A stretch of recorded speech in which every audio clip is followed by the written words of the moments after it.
tertúlia. Meu boa tarde aí para todos. Hoje nós temos aí a pertinência evolutiva dentro da autodiscernimentologia para o debate. É a condição da consciência lúcida capaz de manter o predomínio das manifestações autopensênicas de modo apropriado, ou seja, invariavelmente no megafoco prioritário da própria evolução consciencial, cosmoética, universalista, interassistencial, sem desvios regressivos. A adequação pessoal à dinâmica evolutiva, a coragem no enfrentamento da autoevolução lúcida, a dinamização técnica da própria evolução, a capacidade de ajuizar, o senso autocrítico. Agora, a autoverificação permanente da natureza da intencionalidade pessoal, a autorreflexão cosmoética, a coragem para enfrentar os autotrafores e autotrafares, a busca de autodesafios cosmoéticos, a implantação de circunstâncias adequadas aos fins evolutivos, a adequabilidade evolutiva dos interesses pessoais, os argumentos pertinentes, a obtusidade da impertinência anti-evolutiva, os atos mentais somáticos coerentes com a evolução consciencial. E por aí segue. Eu li mais ou menos a metade do material da fatologia. Agora, no fim, nós apresentamos a pertinência evolutiva, a demonstração cabal da autovivência teática, da inteligência evolutiva pela pessoa, homem ou mulher, em qualquer idade, tempo, latitude ou formação cultural. Você vive atento à pertinência evolutiva? Você emprega alguma técnica para se manter atualizado quanto à acumulação dos ganhos evolutivos? Esse é o verbete 1190. Tem 4 páginas, 46 logias ou sessões aqui. Sessões não, mas são as partes, os tópicos. E tem 9 máximas. Se quiser aumentar aqui, a crescendologia pode aumentar, que só faltam 2, tá certo? Agora, nós temos aqui umas perguntas. Meu sobrinho viu a mãe ser assassinada com 7 anos pelo sogro, meu pai. Agora, com 18 anos, é dependente químico. Já tentou suicídio 3 vezes. Mora com minha mãe e o pai se sente vítima da situação. Está internado em uma clínica pela 2ª vez. Como agir com ele quando sair? Estamos muito preocupados. A primeira coisa num caso desse é que ele só deve sair da clínica quando der uma alta adequada para ele. Você já tentou suicídio 3 vezes, já foi na clínica 2ª, precisa ver quando é que ele deve sair. O ideal seria ele arranjar um trabalho junto da clínica, alguma coisa que pudesse melhorar. Ele tem que se sentir útil na vida para dar valor para o próprio corpo e à vida dele. Mas tem que acabar com o processo da abstinência, né? Do problema químico. Isso aí tem que ter assistência.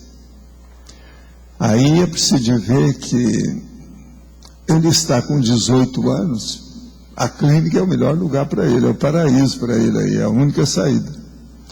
Precisa examinar isso com calma, clínica. No detalhismo, poderia explicar o item mitologia, a queda do mito da inexistência da regressão evolutiva? Seria retrogradação, mudança de gênero, homem, animal? Não tem nada a ver com isso. O que nós estamos falando é o seguinte, o mito da inexistência da regressão evolutiva. Tem gente que acha que a consciência não regride. Sim, ela estaciona. Quando ela estaciona, ela regrediu. Então, o que nós estamos chamando aqui é estacionamento. É a hora que a pessoa ficou estacionária, ela não faz nada. Isso é uma regressão. Por quê? A consciência tem que estar em movimento. Esse movimento significa realização. Então, se não está realizando, é porque há uma regressão. De modo que não tem nada que ver com mudança de gênero, homem, animal, não tem nada disso, não. O problema é o seguinte, se a sua vida está boa demais, tenha cuidado, que às vezes ela está estacionária. Se está estacionado, você está regredindo, você está perdendo tempo. O que eu considero como regressão? É a pessoa que o mundo está caminhando e ela está parada aqui atrás. Então ela ficou na rabeira, ela regrediu, ela está lá para trás. Porque o mundo já caminhou. Então o estacionamento, ou a vida estacionária, é que é a regressão da consciência, porque vitalidade, vida e consciência significa movimento, ação. Eu queria dizer para vocês sobre a técnica da inversão interassistencial. Escuta só, não é inversão existencial, não. Eu estou falando inversão interassistencial. Vê se vocês não entendem. Então, a técnica é a seguinte: no início, o amparador extrafísico é o dublê da consciência amparada. Vamos ver se vocês entendem bem. Ele é o dublê. Você sabe o que é dublê? Dublê é o menekma, é o sósia da outra pessoa. Então veja, no início o amparador extrafísico é o dublê da consciência amparada. Por quê? O amparador tem que ter muita afinidade com a consciência que está aqui. Senão ele não é um amparador. É um dos maiores amigos que a pessoa pode ter. Agora, no fim, ou seja, no complexo, esse início aqui que eu estou falando é quando a pessoa começa a fazer assistência. É aí que aparece um amparador extrafísico de função. Então, esse amparador é um dublê da pessoa. Agora, no complexo, a consciência completista torna-se o dublê do amparador. Por quê? Ele chegou ao complexo, se o amparador não tiver cuidado, ele passou uma perna nele. Entende? Ele deu um passo à frente do amparador. Vocês estão entendendo bem, não? Está claro isso? Então, o que é que você... o Urubu observa e fala aí o que você não entendeu. Isso aqui eu estou chamando de inversão interassistencial. E é o dublê. Não tem aí... Não, se vocês quiserem. Eu não entendi por que ele passa a perna. Ele não está... Passa a perna pelo seguinte: ele conseguiu um complexo, sei lá se o amparador já teve. Mas aí vai depender do caso, então. Não vai depender, mas agora eu vou te falar a lógica do assunto. A hora que ele começou a consciência, não tinha complexo. Se o amparador é igual a ele, não devia ter complexo. Chato, né? Raciocinar é um negócio terrível. O que você acha? Tem lógica? Ô Malo, você Sim. Que é a mulher do homem do piolho, o que você está achando? Agora então veja, vamos entender bem. Vocês já viram eu falar que uma consciência, ela muda de amparador? Quando ela evolui mais, ela muda. Presta atenção. Na própria interassistencialidade entre a TENEPS e a UFIEX, aparece um outro amparador. Por quê? Houve uma gradação do trabalho. Gradiente. Houve um passo à frente. Apareceu uma pessoa mais competente para o assunto. O que vocês acham? Eu estou falando do amparador comum, tá certo? Eu não disse que é de TENEPS, nem nada. Mas agora, tem lógica isso, Cecília? Você que... Tem? Está bem claro, então? Eu espero que todos vocês dêem um quinal. Você sabe o que é quinal? Dê um quinal nos seus amparadores. Vocês lembram também que toda pessoa deve interpelar o amparador? Vocês já ouviram eu falar isso? Que nós não somos boneco de presépio aí, ó, vaca de presépio, boi de presépio, ou qualquer coisa de presépio. Nós temos personalidade, a gente tem que saber. O amparador não está aí para convencer a gente, não. Ele está para ajudar, se a gente quiser.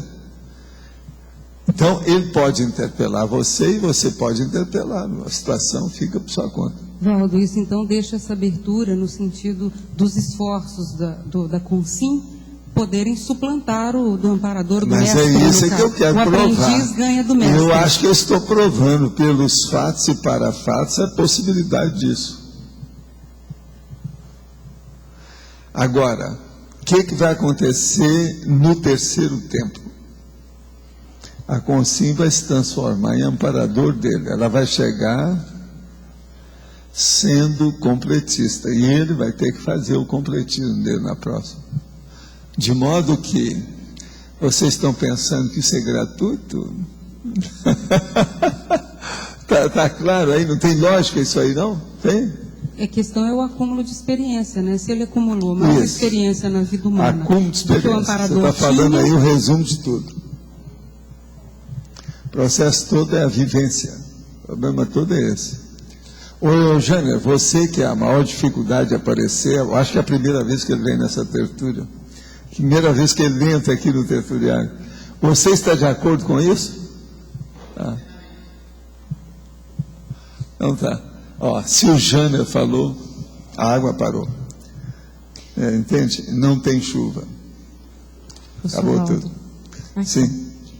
Eu queria fazer uma pergunta, né? Tentar entender um pouco mais. Aqui na página 50, paradoxologia e detalhismo, né? Lá no final. Paradoxo. O paradoxo do esforço uniforme na cognição, na simetria evolutiva. Eu compreendi, mas eu queria que você falasse um pouco mais. O caso todo é o seguinte, escuta só. Nós temos que fazer o autoesforço. A evolução é feita por isso. Sem autoesforço, ninguém evolui.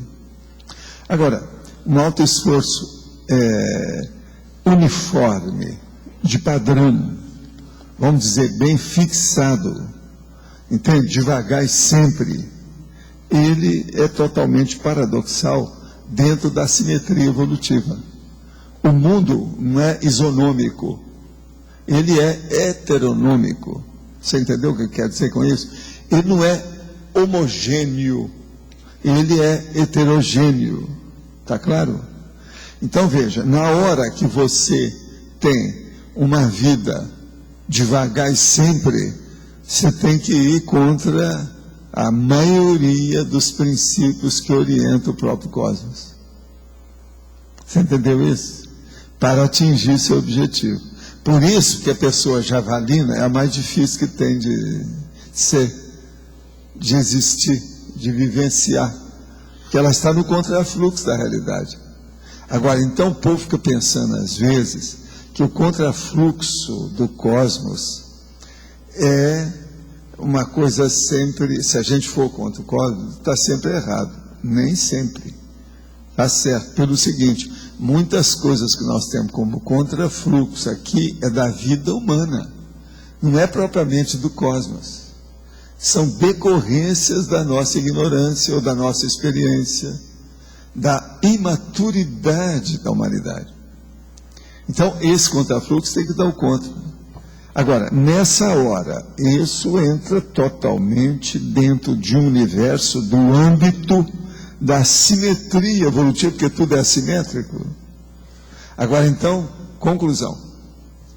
Vocês querem acertar mais, querem alcançar o complexo, vocês têm que ir contra a própria natureza assimétrica do próprio cosmos. Aí o que eu não compreendo nisso que você está falando é como que fica o serenão, porque se a evolução caminha para ficar mais próximo... Não, você quer, aqui ó, eu digo para você, não, aqui ó, vou mostrar a simetria do serenão, ou se você quiser, como é que ele está indo contra.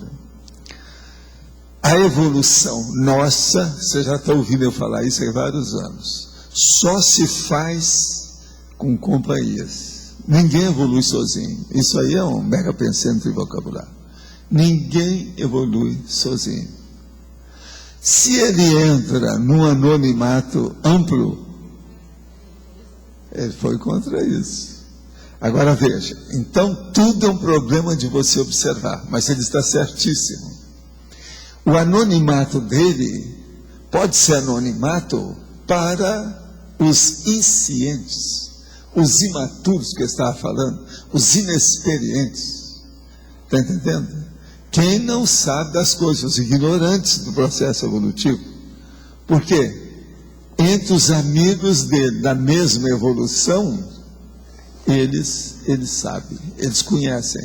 Ele não é serenão. Mas se, nesse caso, mesmo nesse, você está indo contra ou assim, contra, entre aspas, né, o cosmos. Como que fica, no caso, a poluição da energia imanente? A tendência é a gente poluir menos a energia imanente. Se você vai contra a tendência, você... Escuta uma coisa. Você é uma grande amparadora. Então vai à baratosfera.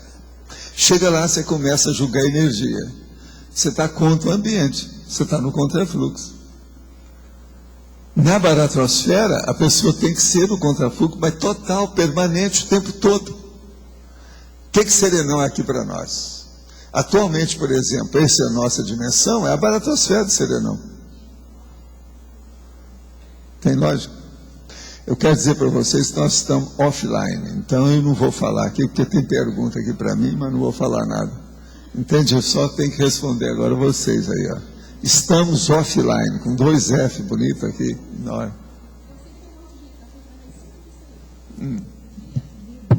Outro dia eu perguntei, porque eu tinha visto isso no livro, só que eu falei aqui errado. Eu falei que o serenão, ele era o único que mudava o fluxo do cosmos. Mas depois eu fui ler, ele é o único que muda a lei do cosmos. Então, não, isso que o senhor ele deu faz a derrogação mais ampla das leis. Isso. Porque nós já estamos fazendo essa derrogação. Ah, entendi. Nós já estamos. Porque isso que o senhor falou... A hora que a gente pega a energia e mexe numa pessoa e ela muda, isso já é por exemplo, o arco voltaico está fazendo derrogação de várias leis que tem por aí.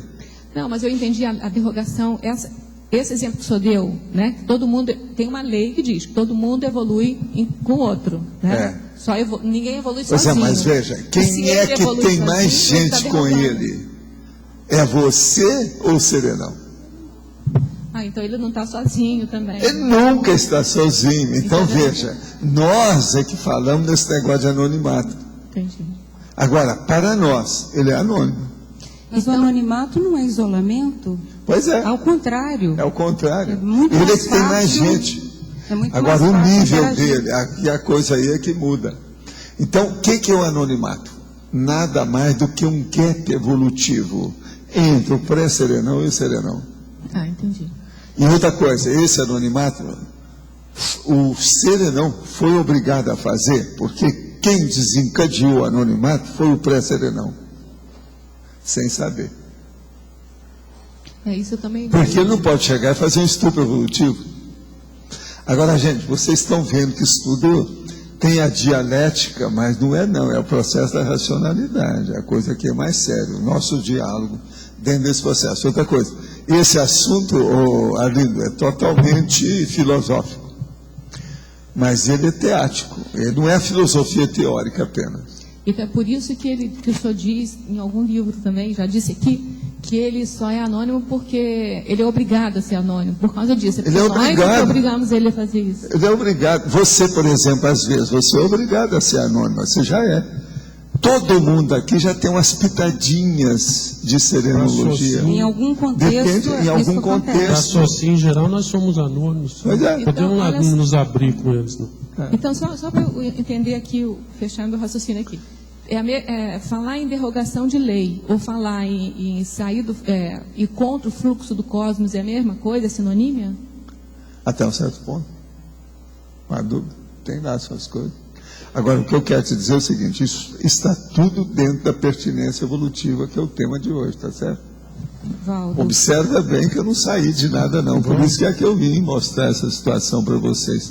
Agora, eu talvez, então, vou escrever sobre a inversão interassistencial, para expor essas condições todas. Valdo, a interassistência, ela vai no contrafluxo para entrar no fluxo do cosmos, né? Ela põe a pessoa... É um contrafluxo para aquela pessoa, porque está indo contra os interesses dela. A pessoa assistida começar a entender o fluxo cósmico. Começar a entender. O fluxo cósmico é isso. Agora, o que é que eu digo? O que é a interassistência? É a pessoa menos doente ajudar a receber a assistência daquele que entende que pode acima dele, mas lá no fundo, em primeiro lugar, o menos doente tem que assistir o mais doente, que é a base de tudo. Então, por exemplo, Acima de você sempre tem gente melhor, abaixo de você sempre tem gente pior. O processo é você distribuir assistência onde você pode. Agora, na hora que você, como consciente, fez o seu complexo, e aquele seu amparador extrafísico ainda não teve complexo nenhum, isso aí, como é que fica? É uma coisa para se pensar. É uma condição. Então veja, tudo é uma condição também do momento evolutivo, que eu vivo repetindo aqui. Tudo eu ponho um momento evolutivo. Então o momento evolutivo é aqui. Ele deve estar lá até bem preparado para fazer o complexo, mas ele ainda não teve essa chance. Então na próxima agora a gente troca de posição.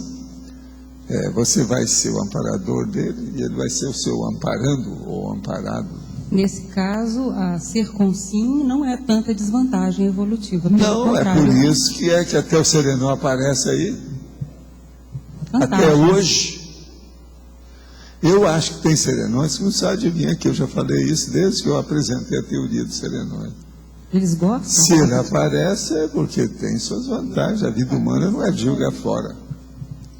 Valdo, a questão da assimetria, dá para entender em geral, que quanto mais se evolui, você diminui essa assimetria. Mas maior aqui, ó, eu desejaria que todos vocês fossem assimétricos assim. Perante a consim vulgar, todo mundo ser pelo menos teleguiado. Aí seria um belo gap, uma simetria violenta. Eu queria só que se explicasse assim na prática, de forma melhor, como que ocorre essa simetria. Eu tenho uma ideia geral, lógico, mas... A simetria, o que mostra é o seguinte: uma coisa simétrica é quando ela chega perto da identificação. A identificação, no caso, é quando chega perto de ser uma coisa idêntica, mas nunca é. Não existe coisas totalmente idênticas. O absoluto, vamos dizer, uma identidade absoluta não existe em matéria de consciência. Você vê bem que até os gêmeos univitelinos, eles são os díspares. Eles são diferentes. Então, o problema é nosso. A simetria, ela pega por todo lado, mas ela recebe nomes diferentes. Então, tudo que seja de diferente ou de diversificação, você pode colocar dentro do âmbito ou do universo disso que a gente está chamando de assimetria. Mas essa assimetria, você está pegando uma pessoa isolada e está considerando a assimetria dela, ou ela em relação aos outros? Tanto faz, tanto fez, você pode fazer o que você quiser. Ela é assimétrica também em relação... Outra coisa, a simetria de uma tal maneira que não existe dois planetas iguais.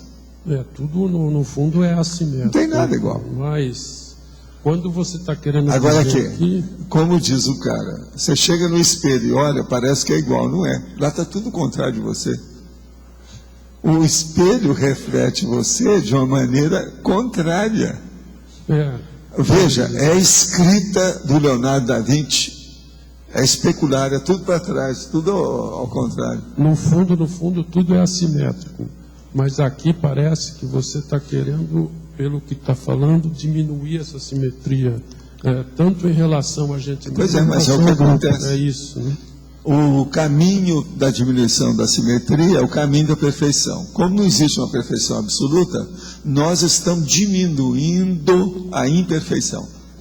Então o problema nosso é cada dia você tem que perguntar, a hora que acabou o dia você perguntar, o que eu diminuí de imperfeição hoje? Qual foi a minha capacidade de mitigar a imperfectibilidade dessa vida? Esse é o caminho. Agora, tudo que nós mexemos aqui é para acrescentar alguma coisa contra a imperfeição. Num grupo evolutivo, você está em PROEX, a Max PROEX. No grupo, entre as pessoas, teria que diminuir essa simetria. O problema é fazer todo mundo chegar a ser capitão. Então tem que acabar com o sargento, tem que acabar com o cabo, tem que acabar com o soldado raso. Todo mundo tem que ser capitão. Então todo mundo vai ser oficial. Dentro da alegoria do processo, é esse. E outra coisa, oficial para defender os bombeiros. Ele vai trabalhar como bombeiro. Ele vai, então, apagar incêndio. Então, aí ele pode ser capitão do corpo de bombeiros, é um cara positivo. Ele não é belicista. Agora, essa melhoria, diminuição da assimetria, ela ocorre no grupo, através de, por exemplo, se foca na interassistência. Essa atuação, tira da prática, atua, teática, é que vai diminuir isso? É isso. Hoje eu vi aqui, que tem aqui um camarada que eu sempre chamei que ele é espartano, tá certo? E tem o outro que é o Hayek. Foi eles que falaram para tocar nesse assunto aqui. É um processo deles. Isso está dentro essa dedicação à interassistência para diminuir as imperfeições, não é o campo da harmoniologia? Mesmo com as imperfeições relativas, existe uma harmonia. É o caminho da regularidade. É colocar as coisas mais regulares. É isso que nós fazemos. Há uma normatização evoluída para a regularidade. Agora, hoje eu vejo que tem umas consciências aí, desde manhã, já trouxeram um monte de gente, já levaram um monte de gente bem perturbada aqui hoje. Mas veja, eu acho que é por causa do feriadão, né, essas coisas todas. Hoje eles tiraram o consciência até quando eu estava lá no Locico. Caldo, quanto mais as pessoas estão aprendendo técnicas de interassistência e estão se lançando nesse processo, elas vão adquirindo essa harmonia, né? A gente percebe claramente. E outra coisa, elas vão adquirindo de tal maneira que não tem jeito de perder. Então o processo da regressão fica mais difícil de estacionar. Por quê? Ela se sente cada vez melhor. A automotivação, ela se amplia, se aprofunda. E os resultados são mais imediatos e palpáveis. Essa concretude de realidade vacina a pessoa. Há pessoas muito dedicadas, fazendo esforços enormes, mas ainda não pegaram esse vírus da interassistência. Então, elas não conseguem resultados de outras que estão já se lançando e fazendo Agora, vocês aí vão ver como é importante quando eu falo que tem que deixar a TACOM e caminhar para a TARES. Se não houver esclarecimento, para a gente ver o que você está fazendo, não adianta nada. TACOM, a pessoa não precisa saber o que ela está fazendo. Ela está ajudando, viu que deu alguma coisa, mostrou que a pessoa está mastigando a comida que ela deu, ela já está sentindo bem. Acabou. Mas ela não raciocina nada, o que vai acontecer depois, o que vai dar. Por isso que eu falo que TACOM é aquela pessoa que deu o pé esquerdo do sapato, esqueceu do direito. Então veja, isso não é nada mais, nada menos do que um placebo. Então, TACOM é placebismo. A gente vê na pessoa que é ávida pela teoria, mas ela ainda não fez uma aplicabilidade, às vezes mínima, daquele conhecimento que ela já adquiriu. Por isso que eu falo. Ela fica mais ávida e não consegue teoria resultado. 1%, vivência 99%. Esse é que é o ideal. É por isso que você fala que a especialidade da assistenciologia, ela, na sua expressão, mata pelo menos 50 outras especialidades se a pessoa se dedicar. E outra coisa, ela ultrapassa aquilo automaticamente e queima etapas. Voltando ao tema lá da assimetria, eu queria entender como que o cosmos reage, então, a a nossa ida contra ele. Porque deve ser uma forma mais suave à medida que a gente vai evoluindo. Na verdade, nós não estamos indo contra ele, nós estamos a favor dele. Mas como é que é o contrafluxo? Ele é o seguinte, ele age sobre você de uma maneira plena, mas você só usa uma parte daquilo que ele age, porque você ainda não compreende o cosmos. Esse me entende. O seu fluxo há 1 milênio era X para você. Você achava que era um X imenso, uma coisa de doido. Hoje, o fluxo do cosmos para você já é Y. Ele já aperfeiçoou. Ele é maior do que aquilo em qualidade. Então, cada um aqui, tem uma ideia qualitativa do que é isso que eu estou chamando de fluxo cósmico. Entende? Nós vamos evoluindo com isso. É aí que entra realmente a sabedoria. A sabedoria nasce da experiência, da vivência. Isso é a filosofia pura. É aí então que vem a holofilosofia. A holofilosofia é a hora que entra a inteligência evolutiva. Aí já entrou o parapsiquismo, a coisa fica mais ampla. Eu posso dizer que o percentual que fica do contrafluxo em relação ao cosmos é o percentual que dá personalidade para a consciência? Por exemplo, do serenão para a consciência? Não, é o que dá a qualificação do seu mater pensé no momento evolutivo. Eu acho mais correto falar assim. Agora, ó, complexo. O tertuliário. Não, tudo é complexo. Nós não estamos trabalhando mais. Escuta, nós somos o tertuliário. Tertuliário, o que é que eu falei? É um espremedor de cérebro. Por isso fica tudo amarelo aí. Agora, o que é que se passa? Vamos entender. Não é nem o Liceu do Aristóteles e nem a Academia do Platão. Nós já mudamos.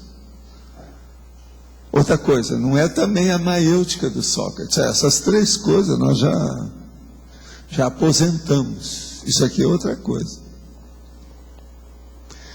E outra coisa, hoje nós usamos o processo da técnica. Ó, nós já estamos online. O off foi embora, entrou o on. Entende? Então, o negócio precisa de arranjar uma lâmpada para mostrar se a gente está online ou não. É aquele negócio de estúdio da televisão. Seria bom pôr lá. Vamos falar com eles para entender isso aí uma hora. Mas olha, nós temos aqui mais algumas perguntas. Apesar de, eu não sei se quando eu falei antes eu respondi se nós estávamos offline ou online. Estava ou não? Ah, então tá. Então não precisa de repetir.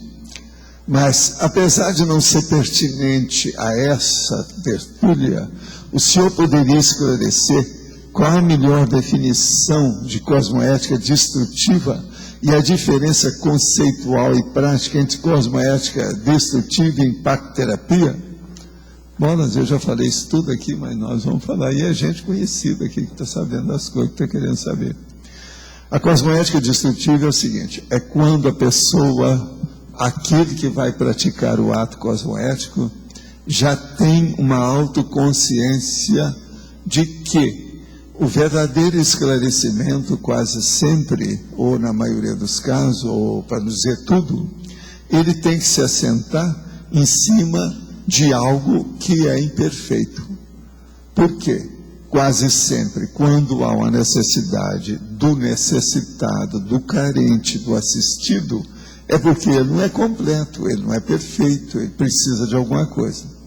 Sendo assim, ele precisando disso, a gente tem que acabar, ou seja, eliminar, destruir, fazer a execução, aquela execução da eliminação da coisa que está errada naquele contexto, para colocar a coisa correta em cima. Então, o que é a cosmoética destrutiva? Então, vamos falar.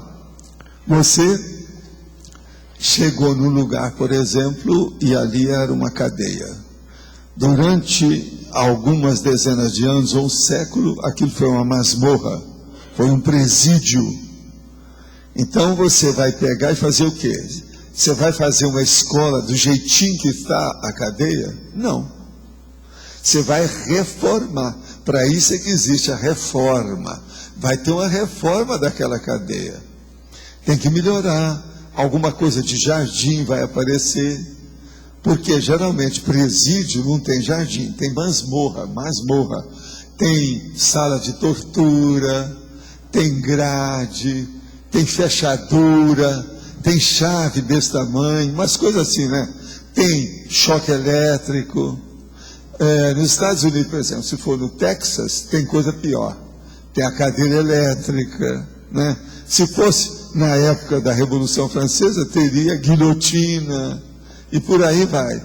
Então, vamos só estudar a situação. Se vocês receberam, o governo permite, tirou todos os prisioneiros dali, alguns foram para outros lugares, deram um jeito. E aquilo ali agora tem que ser transformado. Você vai transformar aquilo em quê? seja o que for que você vai fazer, tem que fazer uma reforma. Essa reforma é a cosmoética destrutiva. Então, quando você quer fazer uma cosmoética correta, não dá para fazer em cima de alicerces podres. Está claro? O alicerce podre é que a consciência, dentro da cosmoética, tem que destruir. Eu acho que isso aí está mais ou menos certo. Agora, o que é impacto-terapia? A impacto-terapia é quando você vê que a pessoa quase sempre precisa, por isso ou por aquilo, por essa causa ou pela outra, de um esclarecimento um pouco mais cirúrgico e não ambulatorial.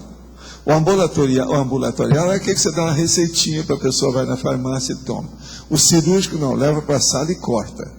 Quer dizer, aí é um corte, há uma incisão, há uma exérese, quer dizer, às vezes até uma retirada de alguma coisa que precisava tirar. Seja um tumor, uma excrescência, alguma coisa nesse sentido. A impacto-terapia é justamente isso. Então, por exemplo, se você vai, tem uma pessoa que pergunta as coisas para você, e ela está mal intencionada. E às vezes, aquela má intenção, ela até quer, já fez a pergunta para você, porque ela quer que você dê uma resposta que confirme o que ela deseja. Aí o que você faz? Você manda ver. Isso é impacto-terapia. Agora veja, muitas vezes na impacto-terapia se usa a cosmoética destrutiva, que é para mostrar a realidade da pessoa. Vocês aí, quem convive comigo muito já ouviu falar que tem certas pessoas que eu falo na hora, não, isso aí é uma autocorrupção sua, por causa disso. Às vezes quando eu estou com só 2 ou 3 pessoas, eu abro o jogo. Você já viu falar isso? Aqui tem outros que já ouviu. Eu acho que vocês também já ouviram isso. Agora, então, veja, aí é impacto-terapia com a cosmoética destrutiva. Se há má intenção, nós não podemos ser comparsas, cúmplices, coniventes com essa má intenção.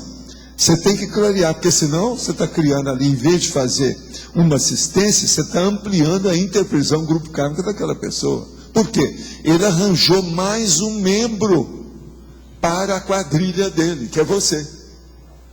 Está claro isso? Eu acho que aí agora nós vamos clarear bem. O senhor falou outro dia sobre o Alex Comfort. Poderia dar uma visão concisa de sua obra e finalidade? Ele de fato é considerado um anarquista? A maioria de sua obra está em inglês? Tá, mas o problema todo é o seguinte: o Alex Comfort é sobre sexo, é sexualidade. Ele mostra a opção de cor, não é bem um processo político, não, é sexo. Agora, o livro dele tem muita coisa, tem um álbum, por exemplo, dele, muito interessante, sobre o processo de sexo, para a pessoa entender aquilo mais rápido. Homem e mulher vai entender aquilo melhor. E é, assim, escrito numa linguagem mais acessível, ele não é de favela e nem de zona boêmia, é mais técnico, mais sério. E tem álbum, com uma porção de desenhos, etc., tal, que vale a pena a pessoa ver o que é o sexo. Então o problema não é bem anarquista, não. É o estudo da sexomática. Houve aí alguma... existe vários Alex por aí, existe vários Comfort, mas esse que eu estou falando é do sexo. É só procurar na livraria que geralmente tem. Esse livro aí já vendeu muito dele. Ele tem vários livros. Como perceber na prática as nuances existentes nos antagonismos? Firmeza, teimosia, perseverança e flexibilidade, para que possamos agir com maior discernimento em nossas atitudes. O problema todo é o seguinte: firmeza e teimosia. A pessoa tem que ser firme com cosmoética, e ela não pode ser teimosa. A teimosia mostra ignorância absoluta, total. Uma pessoa que é teimosa, que ela vê racionalmente que tinha que mudar, e ela não muda, esquece isso. Isso aí é patologia. Agora, a firmeza, nós temos que ser firmes no nosso posicionamento. E nós mesmos, ontem, anteontem, andamos falando aqui, de acordo com os verbetes, que as pessoas têm que ter posicionamento pessoal. Ela tem que saber na vida o que é que ela quer. Não é só saber que ela gosta de azul, como eu falei. Tem que saber mais do que isso. Então, é importante ter a firmeza, a assertiva na hora certa, no momento certo, com as pessoas certas. Agora, a perseverança e inflexibilidade. Nós devemos ser perseverantes. Agora, a flexibilidade também nós devemos ter. O que significa isso ao mesmo tempo? Nós temos que ser perseverantes naquilo que é correto. E temos que ser flexíveis perante a assistência que nós vamos fazer. Então, por exemplo, não podemos fazer igual aquela pessoa que entrou no instituto e depois tinha muita dificuldade de fazer os outros serem professores de conscienciologia. Por quê? A pessoa não era flexível. Ela exigia que todo mundo fosse, no mínimo, igual a ela. Sendo que ela já estava há alguns anos já trabalhando com a conscienciologia. A pessoa chegou há alguns meses, ela não vai dar conta de fazer aquilo igual. Então, faltava flexibilidade de convívio, flexibilidade de entendimento, flexibilidade daquilo que nós chamamos que é a intercompreensão. Então, quando falta essa flexibilidade, é porque está faltando flexibilidade da energia, do estado vibracional, flexibilidade nas abordagens racionais das coisas. Então, essa inflexibilidade não vai. A gente pode esquecer porque isso aí é totalmente errado. Agora, a perseverança no melhor, no ideal, no certo, no cosmoético, no prioritário, no evolutivo, essa nós precisamos para tudo. E nessa, a gente tem que bater a mão na mesa. Nisso aí, certas coisas, nós temos que ser inflexíveis. Uma pessoa chega para você e fala assim, empurra esse cara aí no abismo. Você tem que ser inflexível e dar o contra. Tá certo? Então, a inflexibilidade é diferente, no caso que nós estamos falando aqui, do ponto de vista da perseverança. Então, uma coisa pode ser, a inflexibilidade pode ser totalmente patológica. E a perseverança pode ser totalmente cosmoética. Agora, por exemplo, há assassinos que são perseverantes no assassinato. Olha o serial killer. Ele é perseverante. Então, veja, é preciso a gente qualificar qual é o objetivo da nossa perseverança. Então, a partir disso, as coisas mudam de figura. Agora, veja, quando as pessoas começam a ver demais e colocam mas, porém, e não quer entender aquilo que a gente está falando pelo lado melhor, é porque tem boi na linha. Quem perguntou, então, eu abro o olho, cuidado, hein? Porque é sua pergunta. Essas perguntas, às vezes, são sutis e é necessário que você veja qual foi a sua intenção. Você ficou em dúvida em quê? Essa aí é uma das dúvidas mais difíceis que tem. Se uma pessoa tem, que às vezes pode ter uma má intenção atrás disso. Eu não estou falando que você está com má intenção, eu só estou perguntando. Perguntar não ofende. É tanto que eu recebo tudo quanto é tipo de pergunta aqui, nunca me senti ofendido. Então agora, fazendo uma repergunta, ou uma contra-pergunta, ou dando um retorno pela pergunta, qual foi a sua intenção de fazer essas perguntas? Tá certo? Você pode falar um pouco sobre a abnegação cosmoética? Quando que dá para dizer que uma pessoa está realmente seguindo esse preceito? É a hora que ela está fazendo as coisas e só o amparador fica sabendo o que ela está fazendo de bom. Mas ninguém sabe. E às vezes até o contrário. Tem gente que está acusando essa pessoa daquilo que ela está fazendo. E ela e o amparador ficam ali, fazendo uma cara de paisagem com muita autoconsciência. A cara de paisagem com autoconsciência, rugas de preocupações para essa pessoa. Você está entendendo como é que é? Então o negócio é muito sério quando é isso. De modo que a abnegação cosmoética, ela sobrepaira o contexto vulgar e ela caminha para uma cosmoética dentro da policarmalidade. Então, é um autossacrifício totalmente autolúcido. A pessoa sabe o que ela está fazendo. Ela, então, já está num nível de policarmalidade totalmente acessível, teático, e ela tem consciência para defender esse posicionamento. Então nós falamos, do jeito que é que tem o teleguiado autocrítico, existe a pessoa que é o abnegado cosmoético autocrítico. Ele sabe fazer autocrítico, ele não é submisso. Ontem à noite foi veiculado pela televisão brasileira o nascimento da filha de um casal de lésbicas que foi concebido a partir do sêmen de um doador anônimo, presente no banco de sêmens. Eu já vi isso há muitos anos, essas coisas. Já teve caso antes aí, não tem novidade para mim. O qual foi introduzido no óvulo de uma das mulheres e gerado no útero da outra. É possível que tal consciência possa ter acesso a algum curso intermissível? E quais são as ligações kármicas com o pai desconhecido e o casal demais?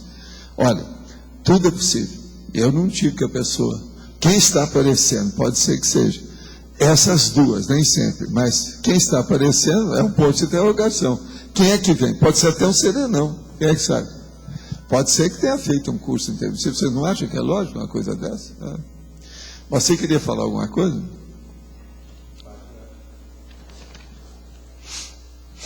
50, seção detalhismo, o item crescendologia. Você fala do crescendo do ajuste da Auto ProEx a Max ProEx. Você poderia dar um pouquinho mais de detalhe, Valdo?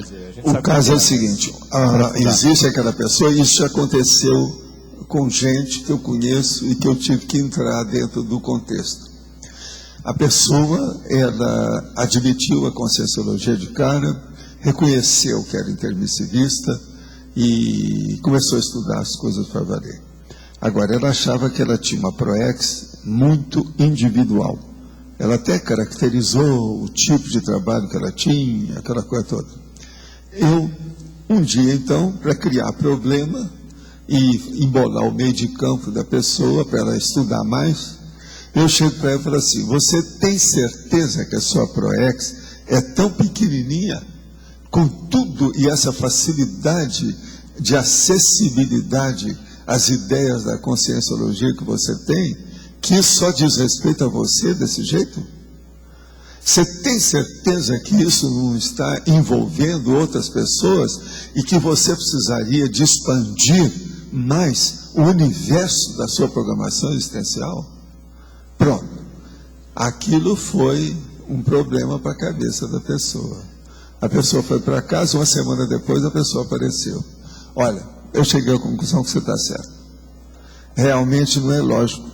Isso aí, era muito pequeno. Aí então eu vou explicar, olha, a maioria das pessoas são assim. Ela vê de cara o que é mais fácil que ela pode fazer, que não precisa de muito sacrifício, então ela começa a fazer aquilo. E ela acha que esse é o resultado. Mas agora, por exemplo, se a pessoa ponderar, ela refletir, ela vai ver que às vezes é justamente entre as opções que ela tem, aquela que é a mais difícil, que é a que ela veio para realizar.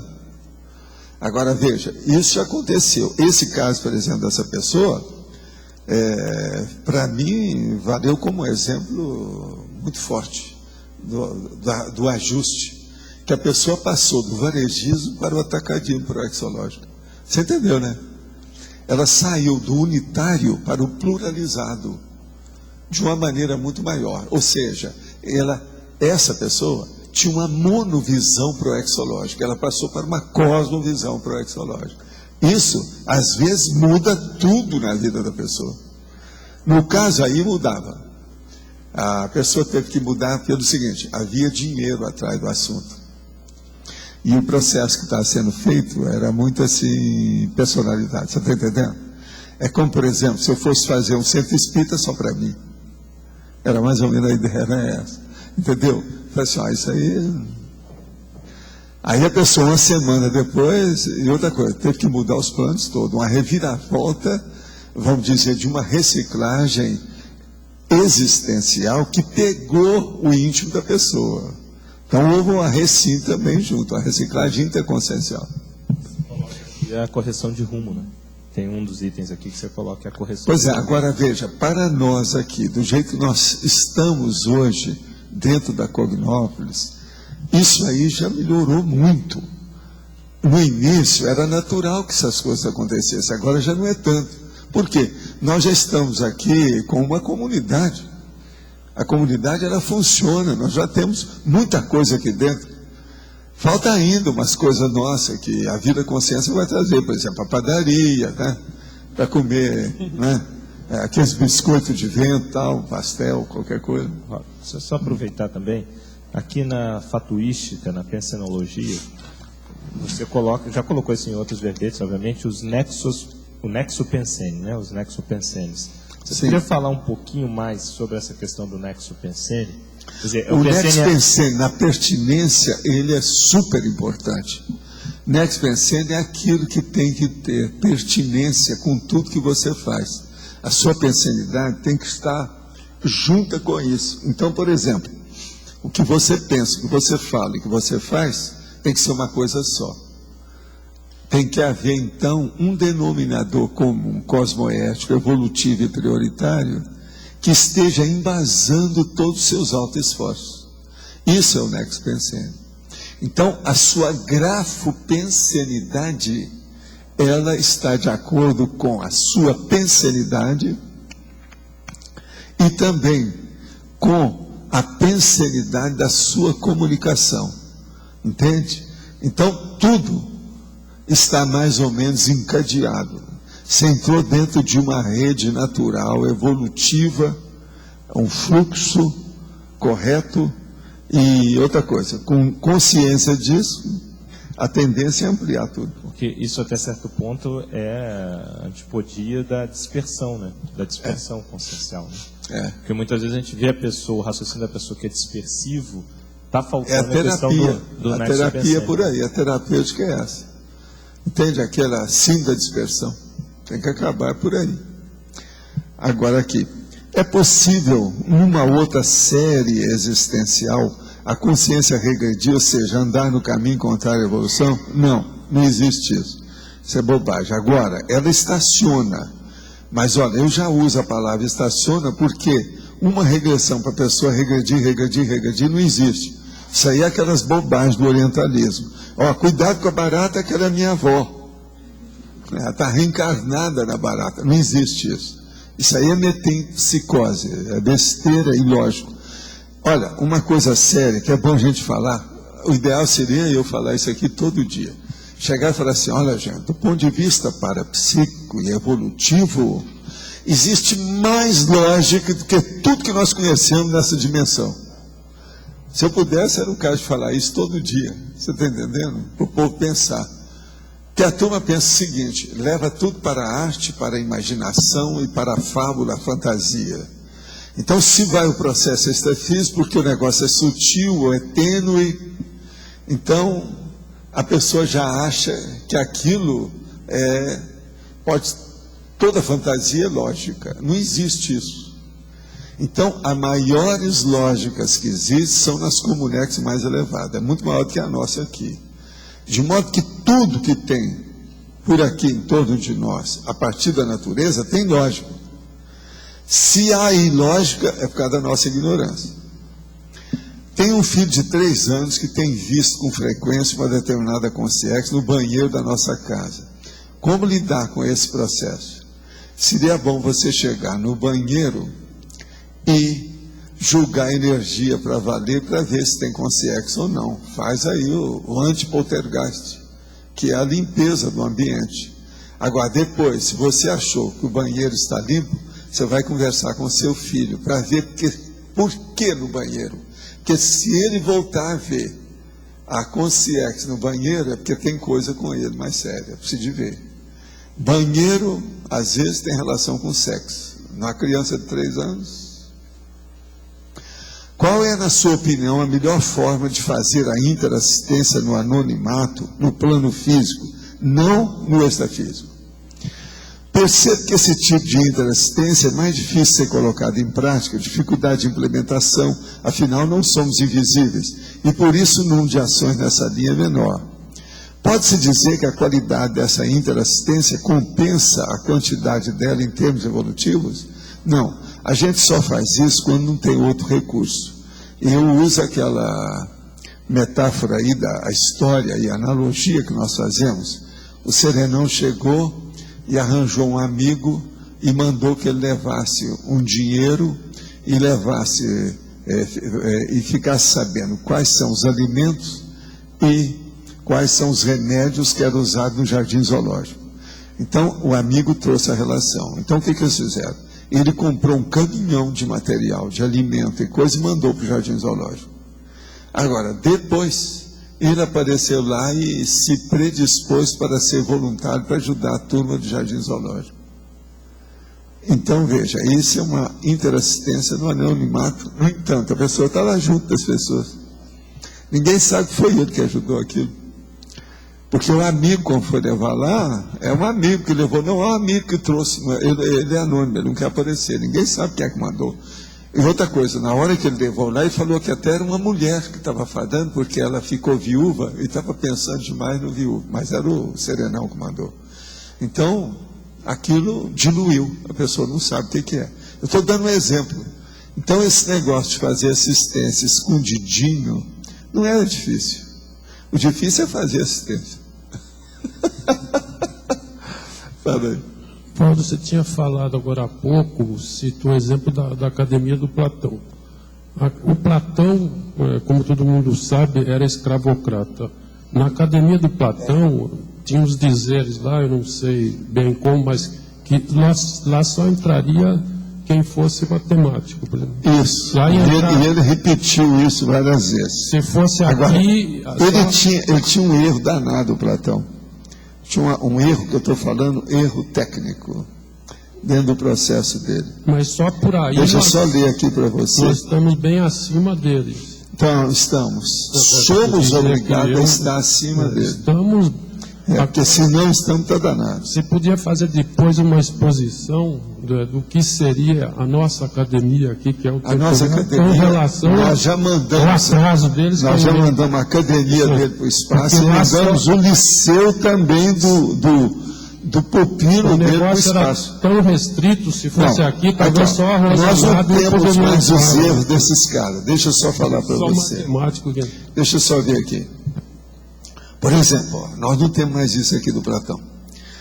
Para aqueles que procuram um pouco do fogo infernal e enxofre em sua teologia, é válido notar que Platão acreditava que o indivíduo verdadeiramente mau não tem opção de retornar em outra vida.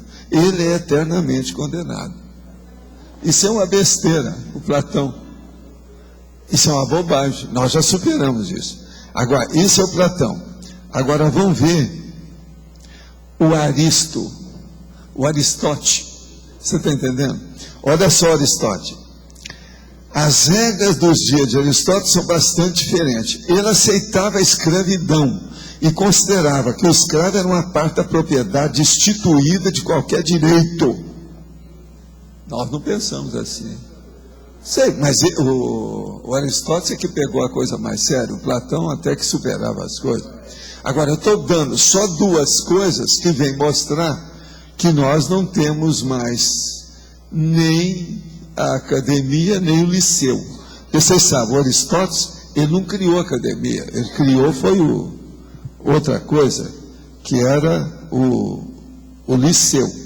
Aristóteles, eventualmente, estabeleceu sua própria academia e batizou-a de liceu. Ele gostava de caminhar enquanto filosofava com seus ávidos estudantes em volta de si. Eles se tornaram conhecidos como peripatéticos, que significa que aprendem caminhando. Nós já superamos isso tudo. Ó, vocês estão muito bem instalados, não podem reclamar, estão num conforto danado, pode trazer o laptop, tem um lugar de colocar. Quer dizer, adiou aqui, adiou. Academia e liceu. A famosa democracia grega é uma falácia, porque sei, lá só podia entrar matemático, quer dizer... Agora, não, já que você falou na democracia, deixa eu te dar, porque esse nosso amigo aqui, ele é muito bom. Ele dá os detalhes das coisas, a gente pode usar do ponto de vista da aula, é o máximo isso aqui, as coisas que ele tem, desde que você marque tudo. Mas tem umas coisas aqui muito interessantes, que ele está defendendo os Estados Unidos, e em parte ele tem razão nisso aqui, eu assino embaixo também. Eu preciso ver onde é que está. Aqui. O Aristóteles, Ele considerava um governo caótico das massas. Aqui. Aristóteles afirmou que as 3 melhores formas de governo são a monarquia, que eu sou contra, a aristocracia, que eu sou mais contra ainda, e a república constitucional, que a gente admite em parte. Essas formas, quando pervertidas, degeneram e transformam-se na tirania, na oligarquia e na democracia, que a democracia ele achava que era o erro, porque o negócio é a república constitucional, que é o negócio mais sério. Sim, a democracia era negativa para a mentalidade aristotélica. Ele a considerava um governo caótico das massas, assim como a oligarquia era um governo conduzido por alguns elitistas ricos. Os Estados Unidos são uma república constitucional e não uma democracia. Na hora que o americano fala que é democracia, fala assim, isso aqui não é democracia de modo nenhum. Vocês estão caminhando para o processo da república constitucional. Mas veja, mesmo assim é um senhor problema. Agora, por que os Estados Unidos é isso? Devido à Constituição lá, aquelas bases que tem, aquele negócio todo que eles quiseram fazer. Mas ainda falta muita água debaixo da ponte para isso ser bem constituído. Agora, o caminho da democracia é o caminho do comunismo. É todo mundo ser igual. Isso é que é o ideal. Nesse sentido, a democracia é certa e também a república constitucional também é. E é uma democracia que tortura em Guantánamo, né? Que democracia. Pois é, que democracia besta é essa? Então, veja, eles não são nenhuma, eles ainda não conseguiram ser nem uma república constitucional e nem uma democracia. Então, mas então, na sua opinião, qual que seria o melhor modelo?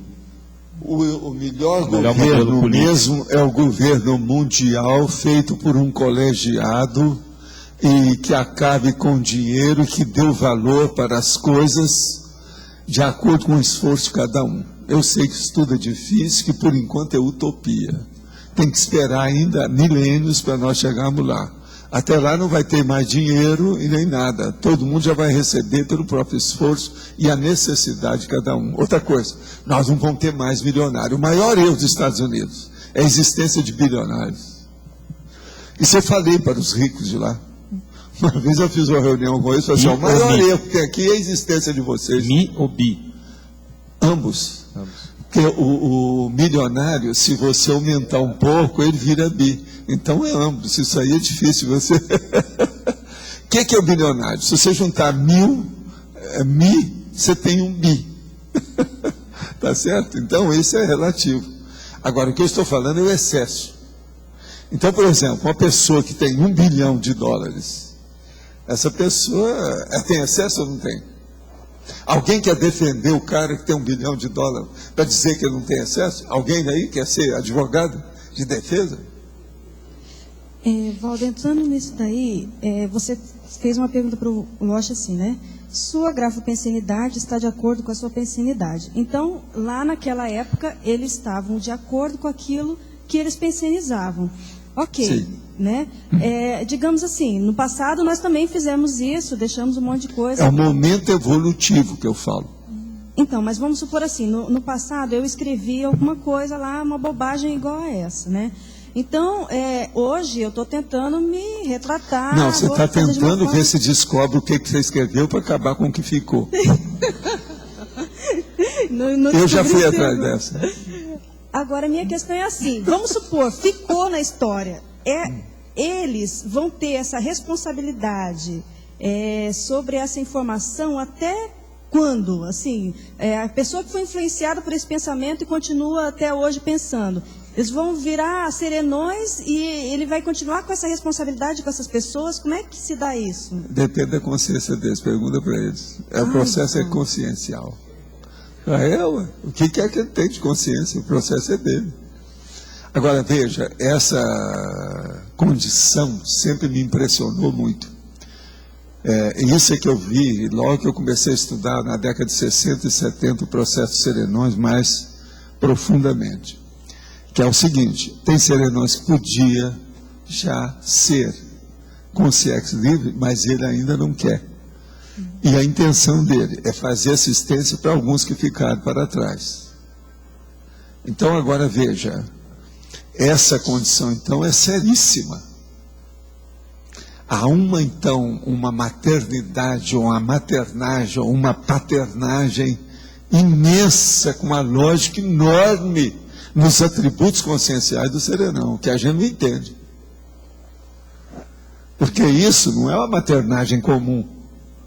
A assistencialidade que ele permite dar é impressionante. Para mim, é o seguinte, eu mexi muito com isso, então alguns dos nossos amparadores estiveram falando comigo. Então, um dia eu fiz umas coisas e fiquei muito satisfeito com aquilo. Fiquei satisfeito com o meu esforço, que eu tinha vencido uma etapa. E tinha alcançado o negócio até antes daquilo que eu queria. Aqueles meus negócios que eu faço uma competição comigo mesmo. E eu estava muito feliz, praticamente quase que eufórico com o assunto. Então ele falou assim, vem cá, nessa hora que você está assim, você lembra do negócio do serenão?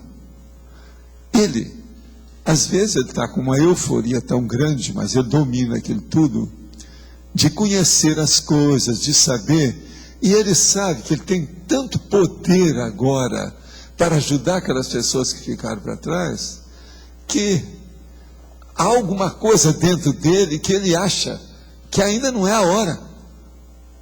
Aí eu comecei a entender alguma coisa. Você está começando a entender isso ou não? Você entenderam o que eu disse ou eu me compliquei tudo e não falei claro?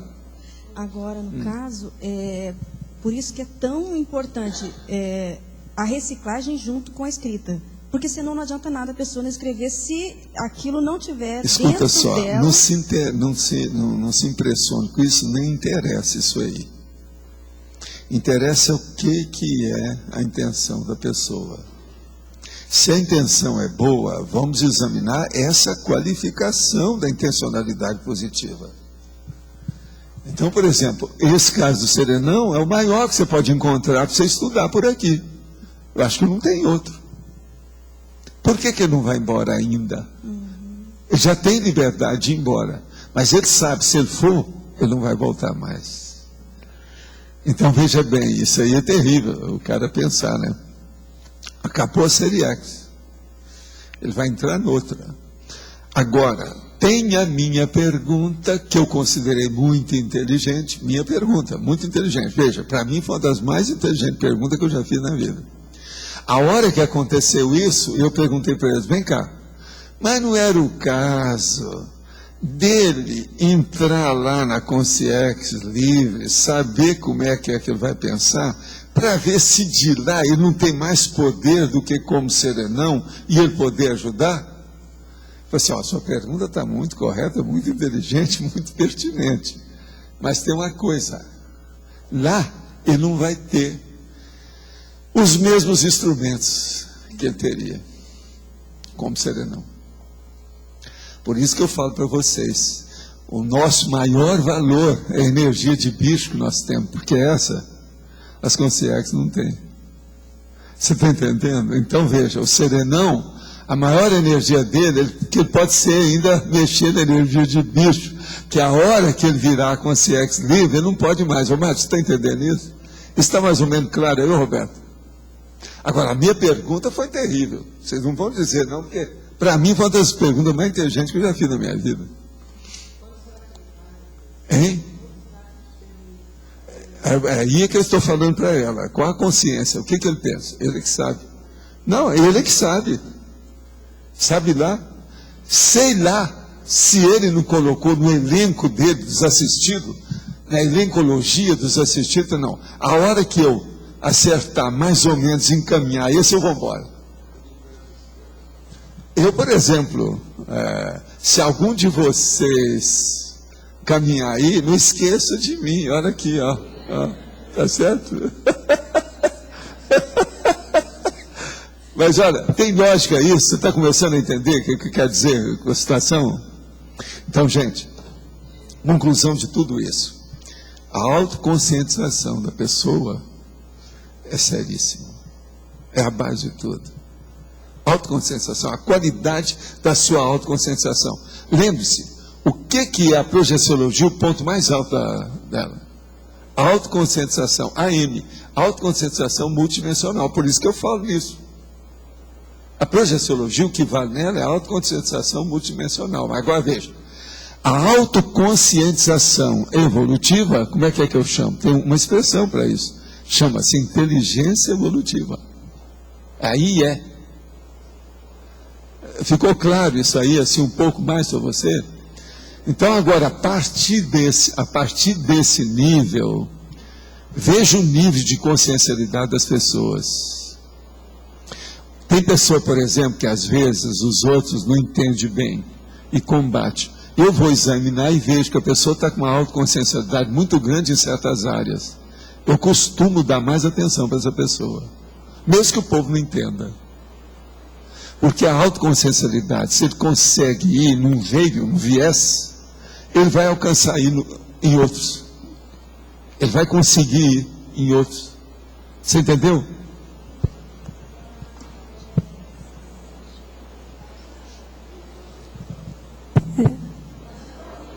Professor. Ó, fala bem assim, ó, que dá bem aqui assim, ó, bem de frente.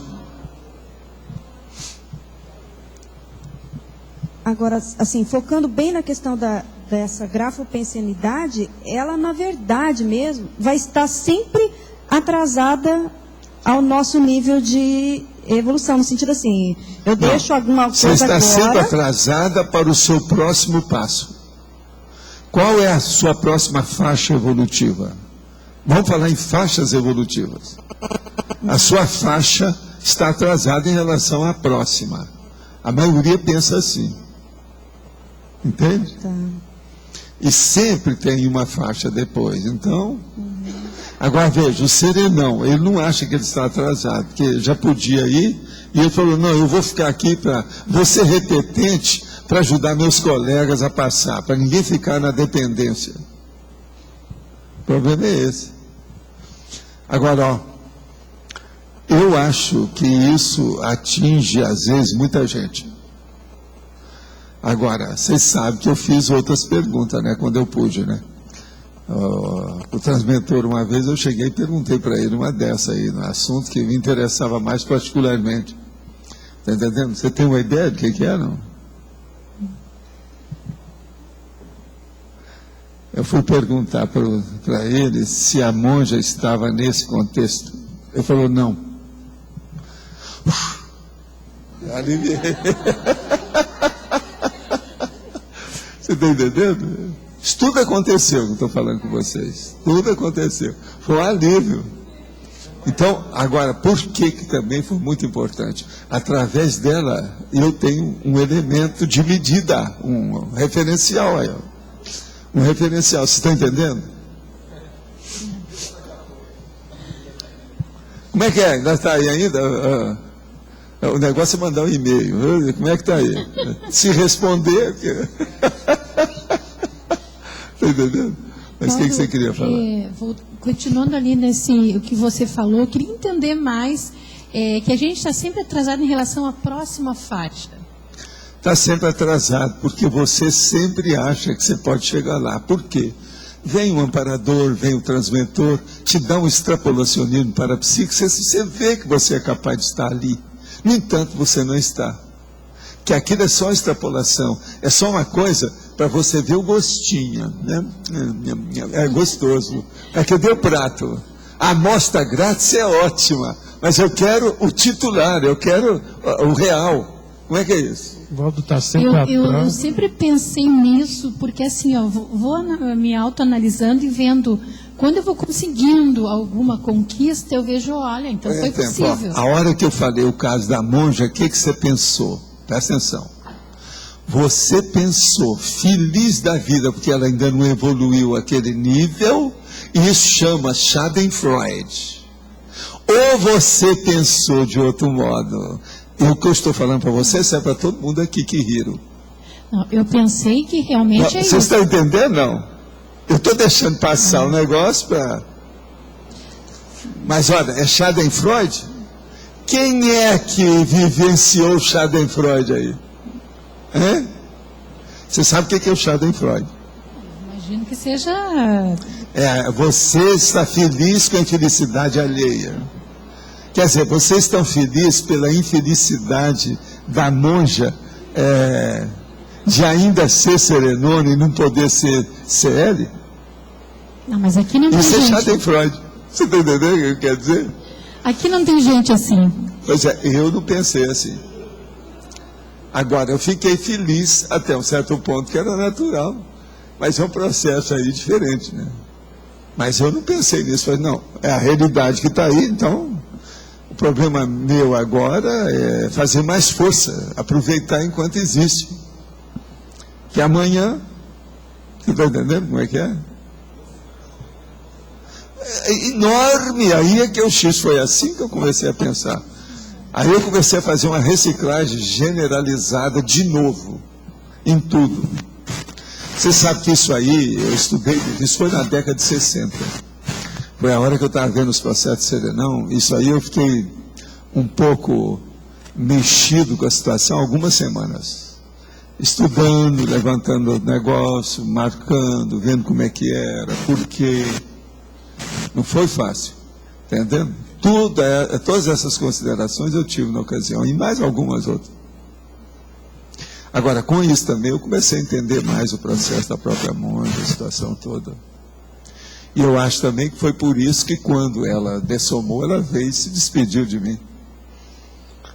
Para mostrar que não estava aí, entende? E foi um negócio terrível isso. Porque me colocou ainda porque o processo é que ela estava aí.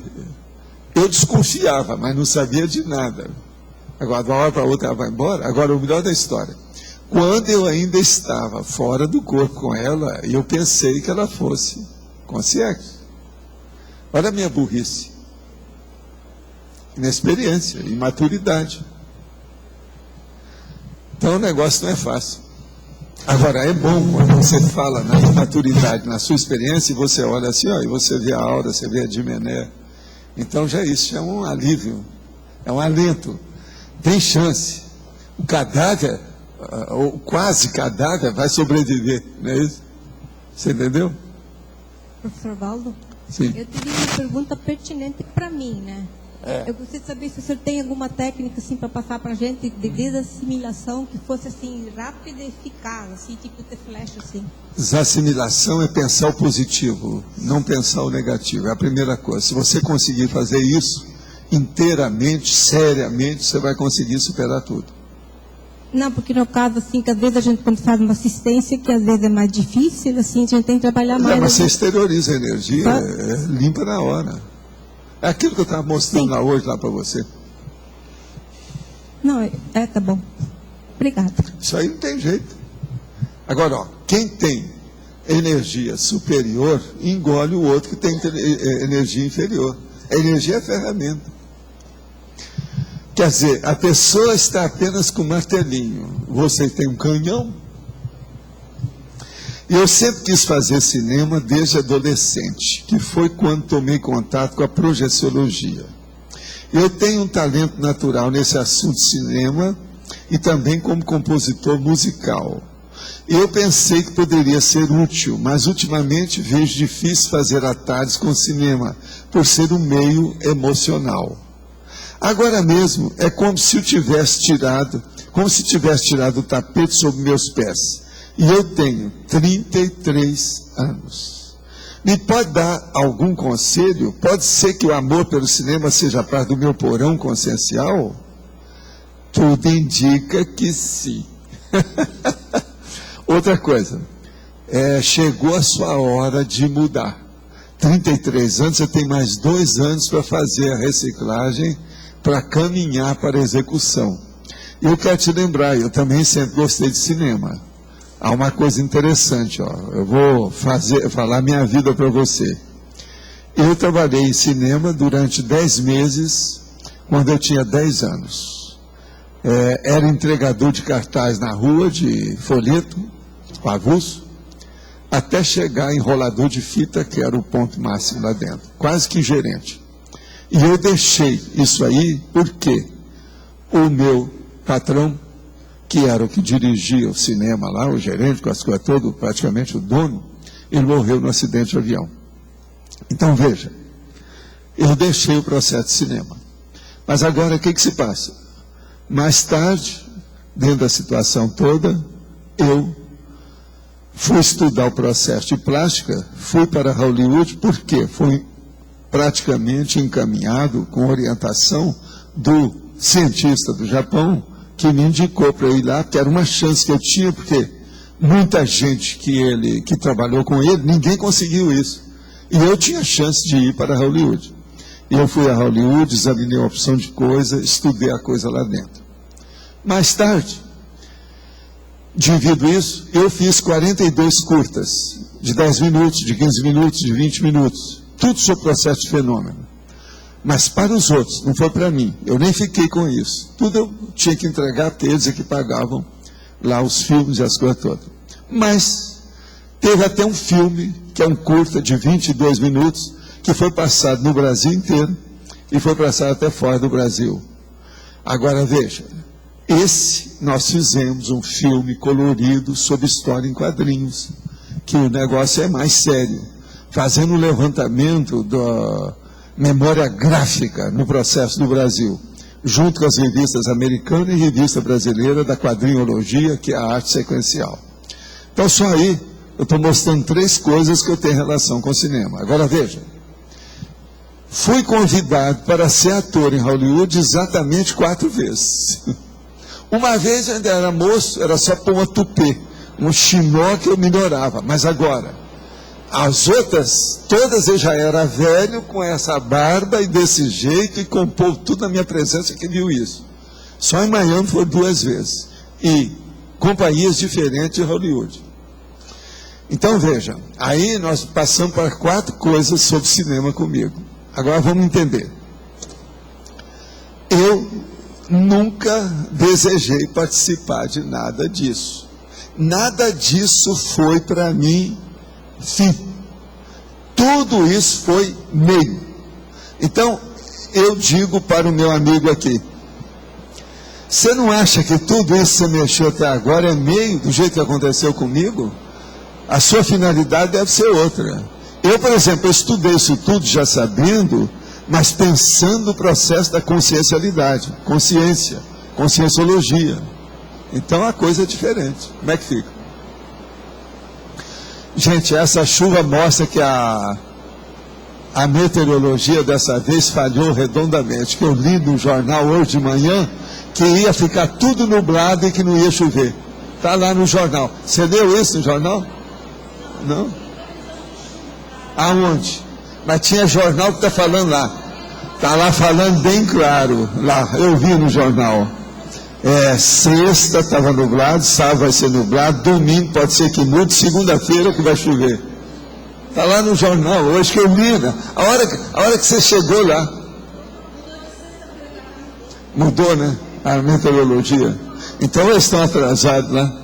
Que eu estou esperando que o negócio ia ficar assim, assado. Agora a chuva nós estamos precisando, porque a água das cataratas está apenas a 1/5. Vocês sabiam? 1/5 da água. Está mostrando todo o processo da anatomia da Terra. Sabe, quem quiser ver a anatomia, é só chegar lá. Que as águas desapareceram, vê então a anatomia, como é que é o processo lá, as entranhas da Terra, elas estão aparecendo. Agora, de modo que essa chuva é muito bem-vinda, né? Eu não estou contra não, viu? Eu quero só falar que eu não estou contra. Estou só falando que eu estou contra o jornal, que me tapeou. Bom, eu vou aproveitar então, né, para divulgar aqui, aproveitar que a gente está, coincidentemente, hoje a gente tem a revista Consciência e tem o Journal representados, né, editários aqui, né? A Unescom, ela vai estar lançando uma revista, a ideia é que ela seja uma revista anual. Esse primeiro... Já tem título? Não, assim, nós temos o tema da revista que vai ser escrita conscienciológica, então vamos ter vários artigos sobre esse tema, resenhas, enfim, os autores eles estão livres para poder colocar a escrita... Você quer que eu dê o nome? Por favor, a gente ia pedir sugestões. Scriptor? S-C-R-I-P-T-O-R. Scriptor. Ok. O que você acha? Vale a pena? Então, a revista Scriptor estará sendo lançada pela Unescom. Ela é da ordem, sendo lança. Em breve, vamos ver, a gente vai fazer força para que nesse ano saia já a primeira, né? Mas a ideia é que ela seja anual. Então a gente agora é bom vocês verem se essa palavra não tem como título de alguma publicação. Revista, né? Eu tenho uma leve impressão que exatinho, só escritor, eu acho que não tem não. Scriptor, que é o processo do latinório, com o processo todo que eu uso, né? O Homo sapiens scriptor, são vocês. Então ela vai dar a realidade nossa. Né? Pode falar, Thaís, é você?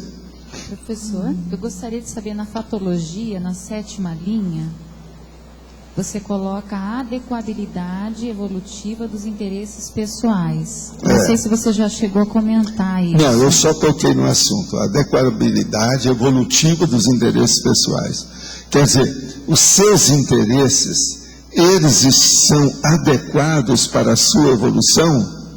Ou você, por exemplo, tem uma porção de hobbies que não tem nada que ver com aquilo que você faz, você está perdendo seu tempo. Ou aquela pessoa, por exemplo, que estava fazendo lá um bico do dicionário, mas que ficava muito envolvida com a culinária, lembra? Estava falando? E por aí vai. Então veja, é justamente isso. Há uma adequabilidade evolutiva nos seus interesses? Os seus interesses estão de acordo com as metas da sua programação existencial? A Apex chancelou e falou, nihil obsta, o seu processo? Se a Apex falar a seu favor, tudo bem. Ou se a Consus, né, aplaudiu o seu programa, está tudo ok. E, professor, você comenta que desde pequeno você começou a ver isso, né? Aquilo que não era para você. Não, mas isso foi porque chegou uma consciência e falou, isso não é para você. Aí eu falei assim, é bom você escrever isso, já que você está escrevendo, escreve aí. Porque havia uma série de requisições em torno de mim. Para eu fazer isso, para eu fazer aquilo, vai lá, tudo coisa de rapazes, na época da adolescência, que era um negócio que, você sabe, eles querendo comprar você, seduzir você.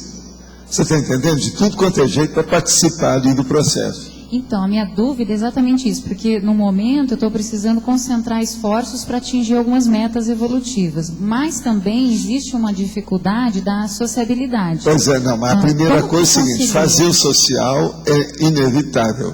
Agora, o social não pode chegar a um nível que ele vai solapar os seus esforços mais definitivos.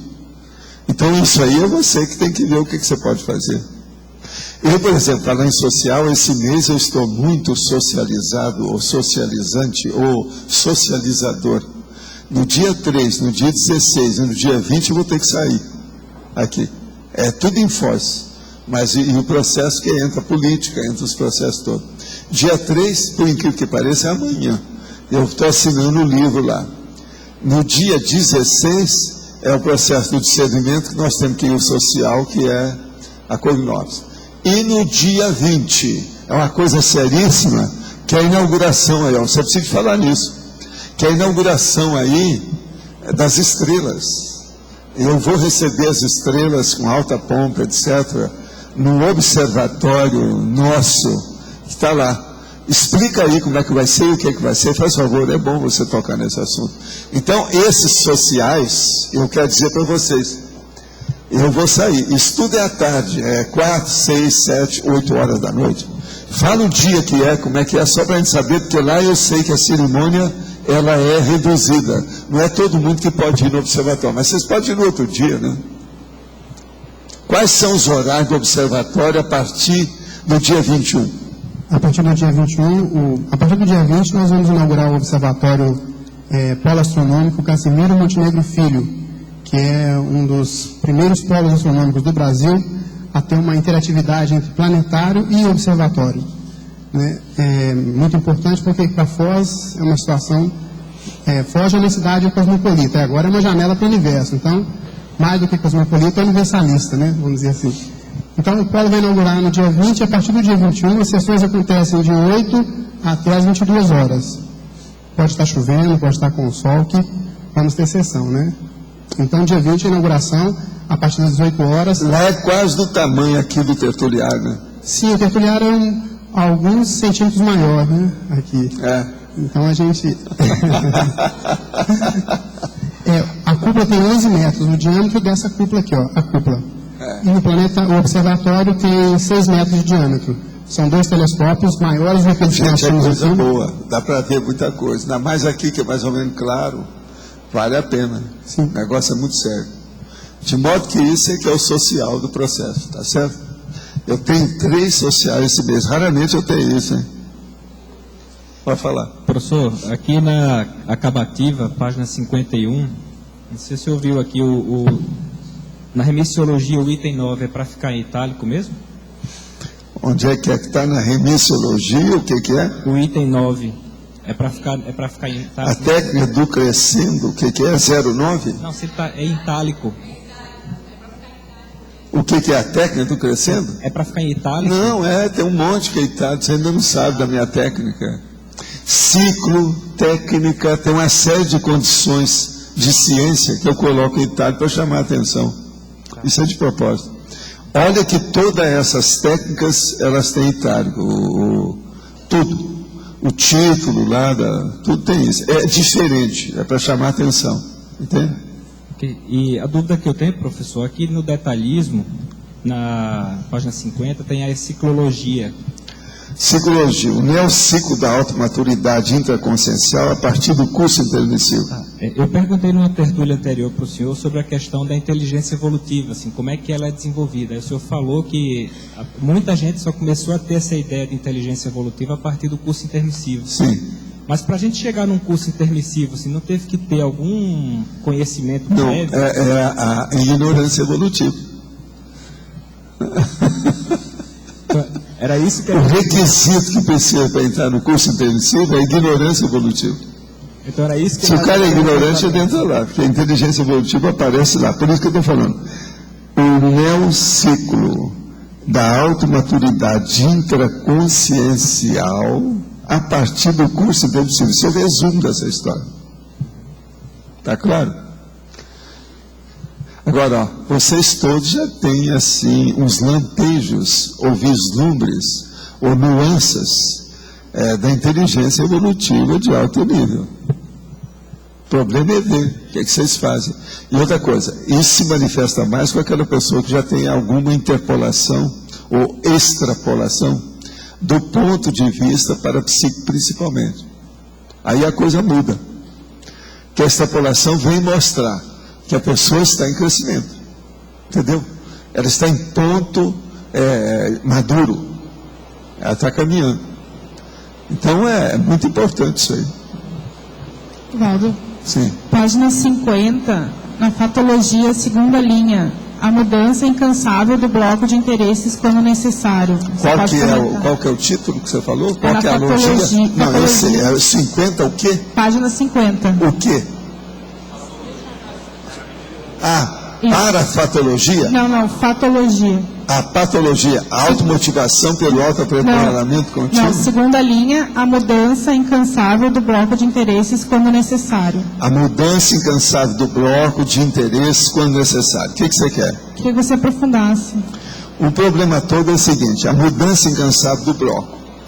Nós temos que estar preparados para mudar aquilo que nós estamos fazendo e tudo aquilo que a gente às vezes está prezando demais, dando muito valor. A partir do princípio de que os fatos devem orientar a nossa evolução. A evolução que eu estou falando aí no caso é a investigação, a pesquisa, a abordagem aos fatos. Então são os fatos que orientam a nossa pesquisa. Sendo por isso, você tem que estar predisposta à mudança de uma hora para outra. Nós chamamos isso de neofilia. A neofilia é uma pessoa que gosta da coisa nova. Ela quer reciclar sempre que for necessário. Ela não tem medo disso. Ela não é neofóbica. Ela quer. Você entendeu aí? O problema é esse. Agora aqui, é possível ser completista produzindo GESCONs em 3 áreas de atuação diferentes, como por exemplo, na política, na psicologia e na conscienciologia? Olha, eu penso que é possível, eu só acho um pouquinho difícil, né, para mim, Mas para uma pessoa que tem muito gabarito, não é isso? Tudo é possível. Política, psicologia e conscienciologia é possível. Você quer candidatar a alguma coisa e é psicólogo e já conhece a conscienciologia, é isso? Pode ser, até pode ajudar muita gente, não é isso? Afinal de contas, o Waldson está aqui, olha ali, ó. Ele é mais ou menos isso, não é não? Chega perto, o Waldson, ele é político, ele é mais ou menos dentro da conscienciologia. Agora, a psicologia, ele tem a Verônica para dar o contrapeso. Então, eu acho que talvez seja um exemplo dessa situação. Agora, veja, nós esperamos que o Waldson alcance o complexo, não é isso? Professor, a página 50, interaciologia. Interação do encaixe da própria existência ao mecanismo evolutivo. É esse que você quer? Isso. O caso todo é o seguinte: há um mecanismo evolutivo. Como nós estamos falando hoje aqui da pertinência evolutiva, que o processo todo é de autodiscernimento, se você está encaixando os seus esforços dentro disso, quer dizer, você tem de fato uma meta, um objetivo evolutivo, e você faz a confluência dos seus esforços objetivando essa meta, esse é que é o caminho. Eu acho que a maioria aqui está pensando nisso. Todos os esforços da maioria de vocês aqui, eu penso que estão nessa confluência. Está tudo caminhando para isso. Está mais ou menos claro? Agora veja, uma coisa séria, Luiz, aí para observar, é ver os detalhes prioritários. Detalhes prioritários. Aí é que entra a técnica do detalhismo. Detalhes prioritários. Não esqueça disso. Sovaldo, como que a gente pode aquilatar melhor a pertinência evolutiva nossa durante as fases de transição evolutiva, né? É saber se você anda como tartaruga ou anda como o guará. A tartaruga é aquela que anda em slow motion, câmera lenta. E o guará é o bicho que ele estudou a jato lá no Cabo Canaveral. Ele anda mais rápido que os outros. Então, como é que é você? Tartaruga ou guará? É aí que é o X. Porque, olha, uma pessoa está na transição. Ela vai passar a vida dela toda na transição? Isso não é transição. Isso é estacionamento. Ela está estacionária. Isso não é correto. Justificando isso. Isso. Você está entendendo? Então, a primeira coisa é a cronêmica. Quando que a gente pode avaliar se isso já virou corrupção ou se a gente já tem você fazer uma equação entre os seus recebimentos e a sua realização. E olha o saldo. Recebimento, você sabe o que é. E a realização da ProEx. Porque, às vezes, esse negócio de transição é desculpa. É uma escusa. A pessoa está apresentando isso para tirar o corpo fora. É um mascaramento. Isso aí, até um certo ponto, é uma corrupção. Professor, por favor, a página 50,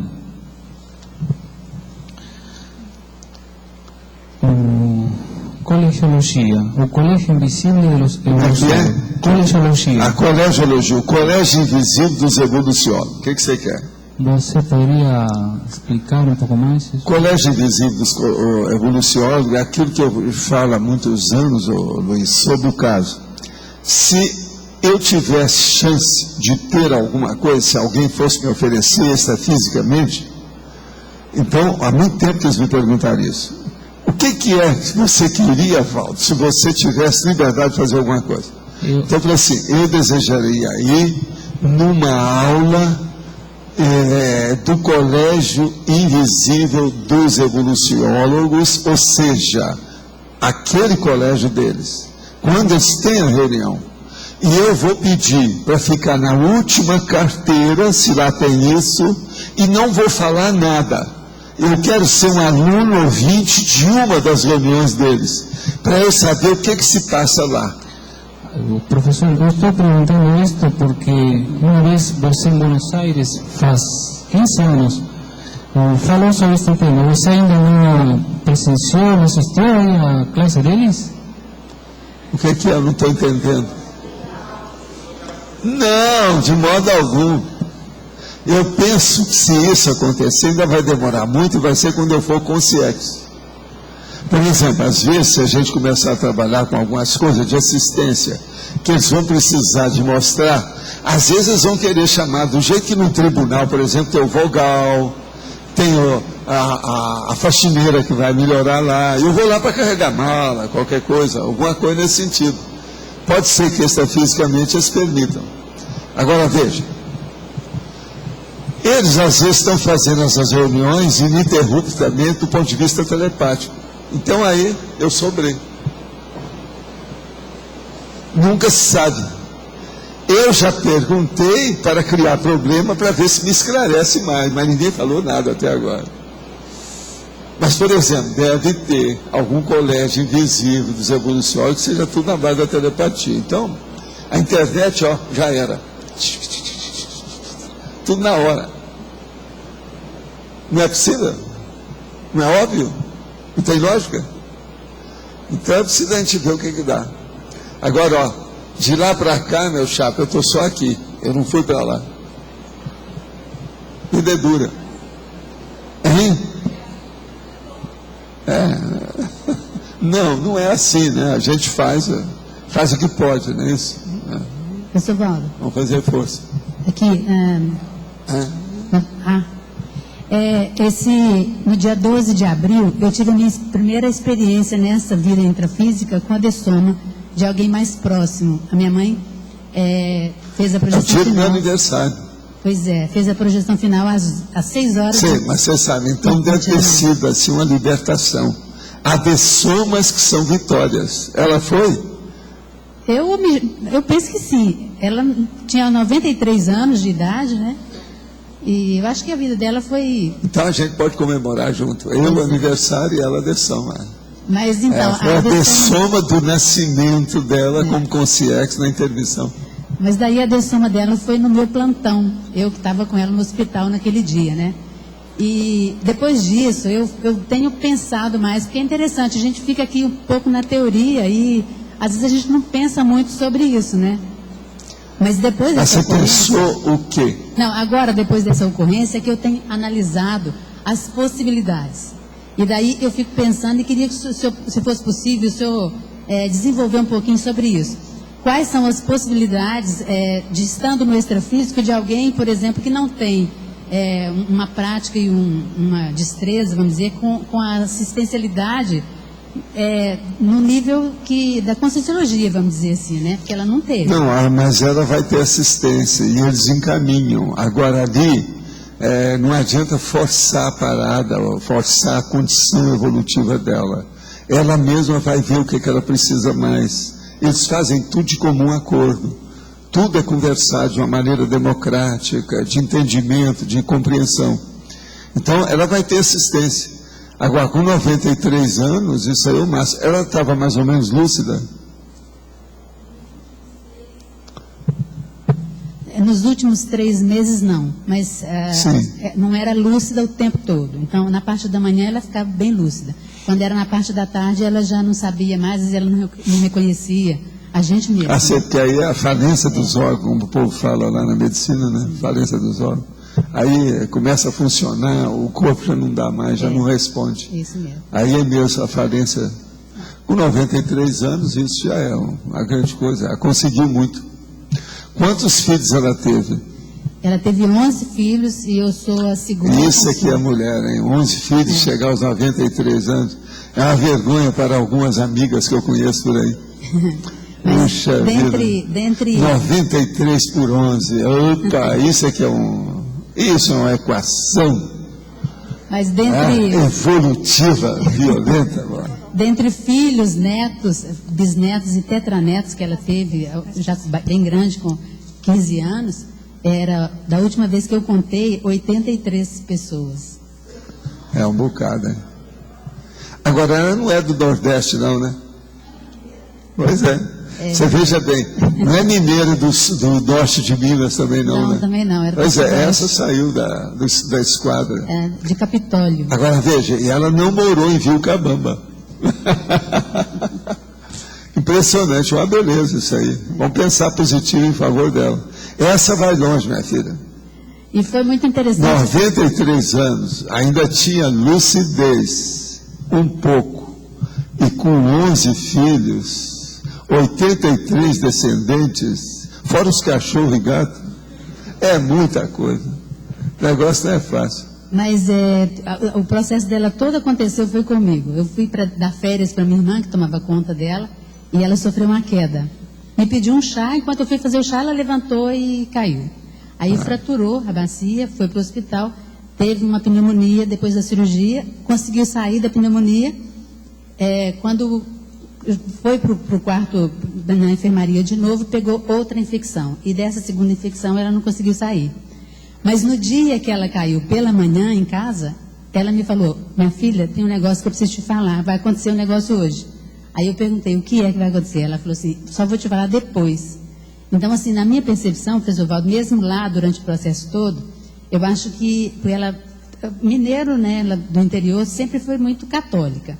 Então, eu acho que teve muito envolvimento de consciência do catolicismo, assim. Depois eu tive algumas percepções de consciência falando mesmo, assim. Então, agora uma coisa, os filhos dela, quantos estão vivos? Todos. Estou falando, foi a minha primeira experiência com dessoma. É impressionante isso, hein? É um exemplo. Nunca tivemos nenhuma dessoma na família que não fosse... Agora, ela chegou a estudar alguma coisa na vida? Ela estudou aquele Mobral, porque no tempo dela, de menina, o pai não deixava estudar as filhas, né, para não escrever para os namorados. Você deve conhecer um pouco dessa história. Em Minas Gerais. Não é fácil. Então, eram só os homens que estudavam naquele tempo, mas ela queria ser professora. Só macho, fêmea. Não existe isso. Mas olha, isso aí é um exemplo, né? Sua mãe, você precisa de mostrar alguma coisa. Escreva a biografia dela para os outros. Olha esse aspecto todo. Vocês não fizeram aquilo que a turma gosta de fazer lá, o Jornal da Família, não, né?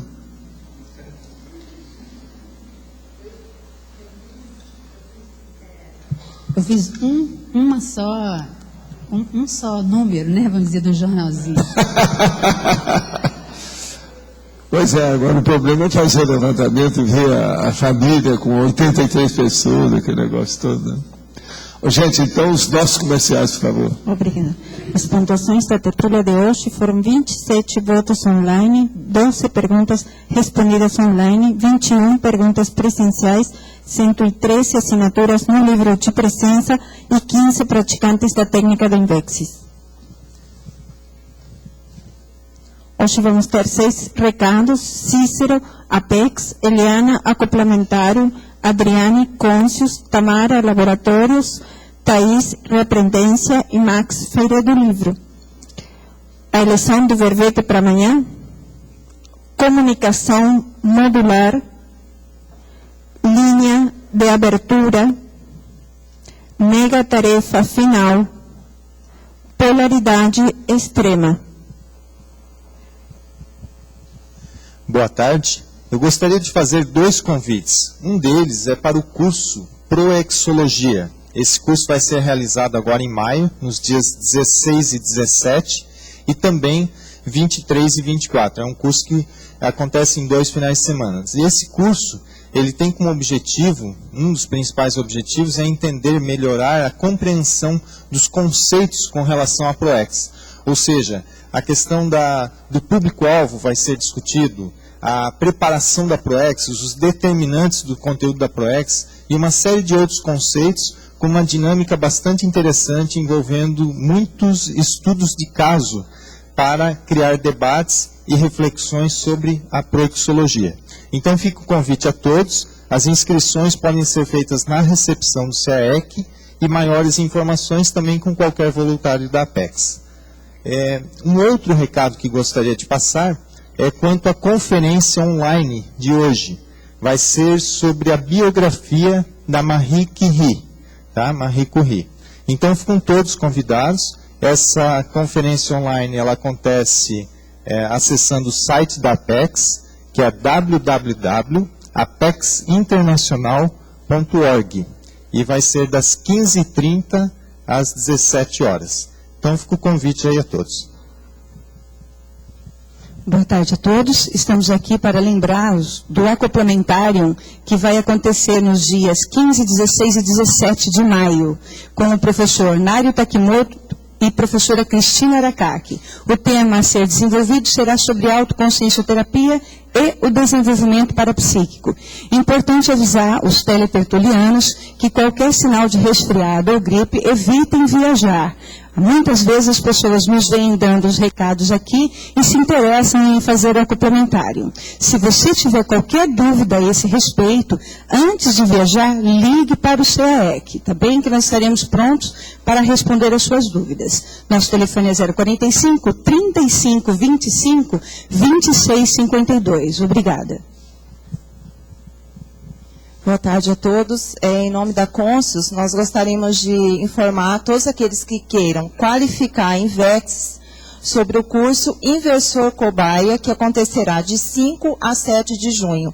Dentre os temas, nós vamos trabalhar com o Invexograma, que é a avaliação para o nível da autoinvexibilidade, e também uma apresentação do programa da Invexis. Os professores é o João Aurélio e a professora Lilian Zolê. O valor R$ 120 e pode ser dividido em 2 vezes de R$ 65. Maiores informações, vocês podem entrar em contato com a recepção do CAEC. O número é 3525-2652 ou ainda 9912-1111. Obrigada.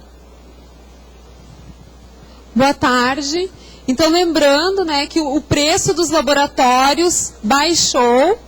Né? Então, o crédito agora é R$10 e 2 créditos R$20. Contamos com a participação de todos os laboratórios, que aumente, né, o número de pessoas fazendo laboratório agora que baixou o preço. Né? Então, existe o pacote agora. O primeiro experimento de laboratório, para quem nunca fez, a pessoa paga R$7. E a partir daí existe um escalonamento que vai até esse valor que a Tamara falou. Para que a pessoa mantenha o preço de R$7 por unidade de laboratório, ela precisa comprar um pacote de 30 créditos. Cada crédito seria no valor de R$7. O laboratório que utiliza 2 créditos, esse de 3 horas e meia, então seriam R$14. Então, assim, é muito... Uma pessoa... São, em média, 21 créditos para você fazer todos os laboratórios do CAEC, de experimento individual. Você comprando um pacote de 30, dá para você repetir algum e escrever, de repente, um artigo. Essa é uma proposta, inclusive, que eu vou fazer agora, um experimento, vamos ver se vai dar certo. Nós estamos todo mundo esperando inscrições na recepção do laboratório, do CAEC. Obrigada. Bom, boa tarde. A Reaprendência gostaria de convidar todos os voluntários para assistir à aula aberta do professor Jarbas Paranhos, hoje, às 15 horas, até às 17 horas, aqui na sala de aulas compartilhadas do próprio CAEC. Tá? Obrigada. É sobre cosmoética destrutiva, tá, o tema. Boa tarde a todos. Nós estamos lá na Feira do Livro e nós convidamos vocês para participar da feira, que a feira está bem bacana. O estande que a gente conseguiu lá é um estande bem central. A escala a gente já conseguiu preencher 90% da escala.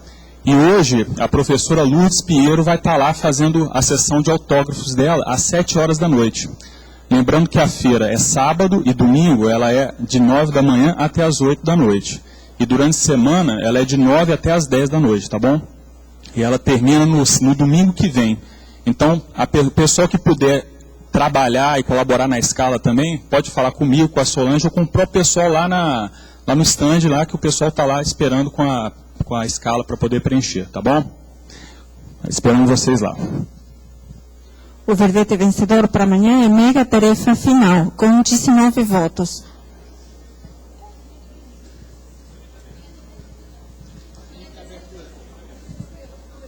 Linha de abertura, não é tarefa final. É linha de abertura, o verbete vencedor com 19 votos. Obrigada e boa tarde.